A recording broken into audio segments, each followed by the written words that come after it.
Hey everybody, it's Trevor here with the channel where every day is range day, and in this week's video we're going to be going through our full review of the EDC wallets from Axwell. Let's check it out.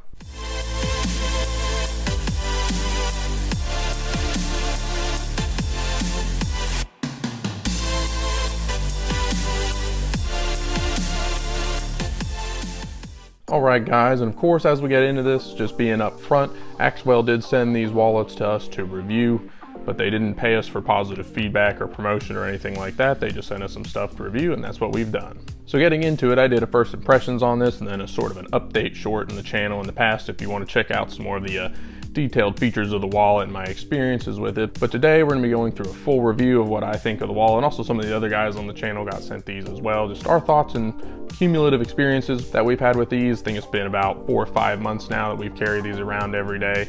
So let's see what we think. The first main topic I always like to cover when going through sort of a full review for any type of product, be it an EDC type item or even guns and gear, is overall durability. And here for the Axwell wallets, we have nothing but good things to say. They're pretty solidly built for this type of minimalist EDC wallet, and there's really no functional damage that any of us have experienced pretty much at all from using these wallets. The plates and the straps and the clips and everything hold up pretty great overall. They survive drops and things like that. Durability really isn't a concern with pretty much anything to do with these wallets. The only thing that I've noticed on my particular wallet here in the copper one is that the Axwell logo up here is kind of faded out just a little bit, kind of coming in and out of pockets, scraping on things like that.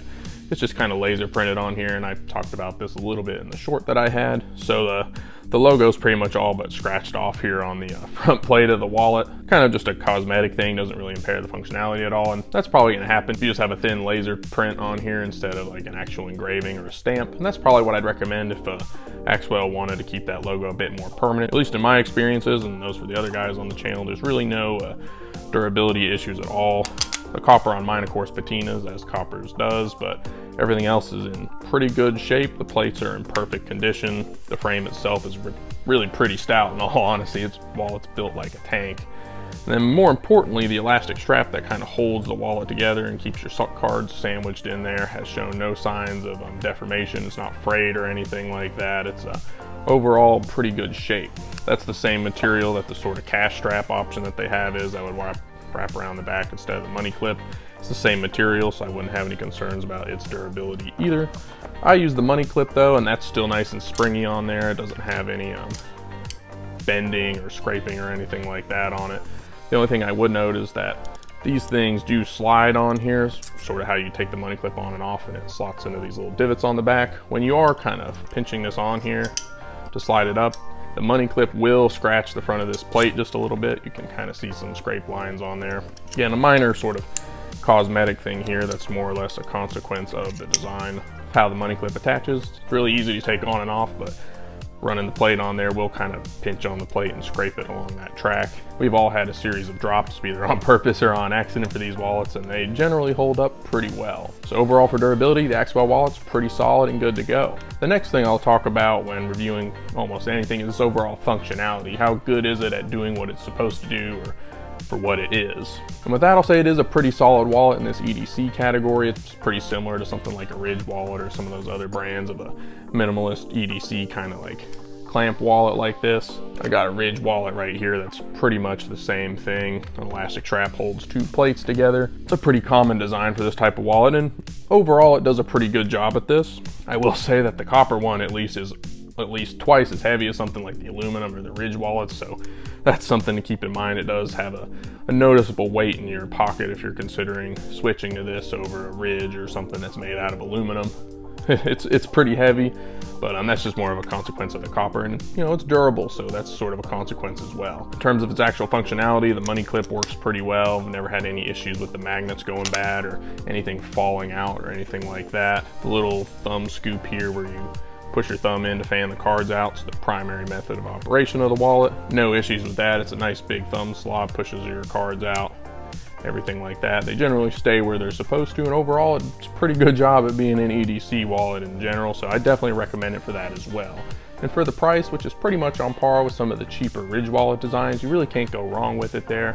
Of course, they have some fancier designs, fancier materials like copper, or some new Damascus patterns that come out that drive the price up, but Even the Ridge wallets can get closer to that $200 mark, and this comes in just a smidge under that, if not right at their sort of cheaper line items if you're comparing it directly to Ridge as sort of their major market player in this category. That being said, we had noticed a couple oddities or maybe just considerations when you're considering this type of wallet. I can't really count this against Axwell for any reason. It's just sort of a consequence of this style if you go with an Axwell wallet or something like this Ridge wallet here.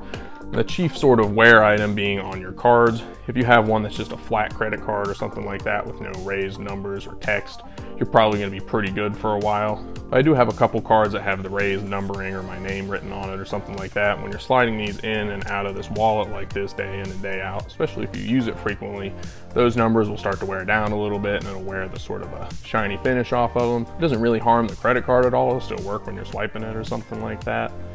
But just something to keep in mind if like your top card on here that you use all the time has a lot of raised text, that'll probably get worn down and scrape down on those numbers. The same thing can also be considered for older cards or paper that you might have like inside the wallet or sliding it in and out of the money clip. I kind of mentioned this too in my early thoughts on it. If you have any kind of exposed paper edges, they'll get frayed or fuzzed up a little bit when you're taking this in and out of your pocket or sliding a piece of paper in and out of the actual wallet itself. Again, that's more of a consequence of the actual design of the wallet. Nothing against Axwell really there either, but it will happen. Credit cards or some IDs are getting kind of older. They may start to delaminate a little bit just because there's a little bit more edge stress on this when you're taking it in and out of the wallet. All of my cards are pretty new, so that wasn't really an issue for me, but definitely something to keep in mind with the paper. And the same thing could be said for if you keep a lot of cash on this clip back here. The other thing to keep in mind with the money clip is if you do have cash or other paper on here and it's not covered with something like your ID or something like that, like I like to do, any kind of moisture, be it sweat or rain, or if you spill something, will be directly exposed to everything that's on here, so that'll kind of mess up any paper that's really on there. So something to consider with this particular type of design. The only other thing that we had happen, or one of the other guys on the channel had happen with this particular design of wallet, involved a hotel key where he had it in between these two plates on here, and then well, it's tough to say if it was a phone or maybe the wallet magnets in here did zap that hotel key and caused it to stop working. I didn't have any issues with that myself, but I would put the key on the outside here, so I could see maybe if you had a hotel key or something on the inside that might be sensitive to magnets, maybe that happened. It's tough to say. Never had any issues with any kind of credit cards or anything else like that losing functionality though, so it could have been a weird one-off thing with a hotel card, but just something to consider. Mostly just a reminder that there are magnets in these things, so if there's anything on you or you might be putting this around anything that's super sensitive to magnets, definitely keep that in mind. There are 6 magnets on each of these plates, and if you don't want something next to a magnet, maybe you don't get this in your pocket.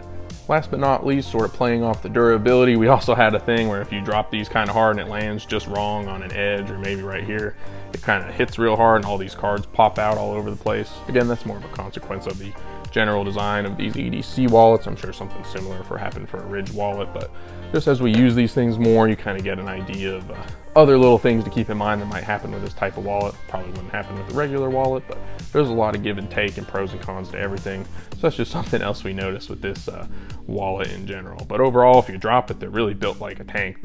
I've dropped mine plenty of times, and so have the other guys, and really no damage at all, and that's a bigger consideration, at least in my opinion. But overall, we've had very positive experiences with these type of wallets. Axwell's a great company, and a lot of the proceeds from their sales actually go to support homeless veterans in the US and Canada, so that's always a big win to support a company that supports causes like that. Nothing but good things to say about the durability, and the general functionality and features of the wallet are pretty strong as well. Since my initial video, Axwell's come out with an increasing number of different pattern options and other things at various price points to go along with them.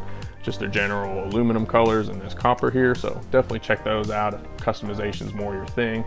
The one thing I might suggest to them is they play a lot off of these magnets as sort of a unique feature of the product in general. Something Axwell might consider if they really want to increase the customization that these wallets could offer is sort of a build your own option when you're ordering these online. Usually you just get the pair of plates that are identical, but all the plates fit the same general footprint here.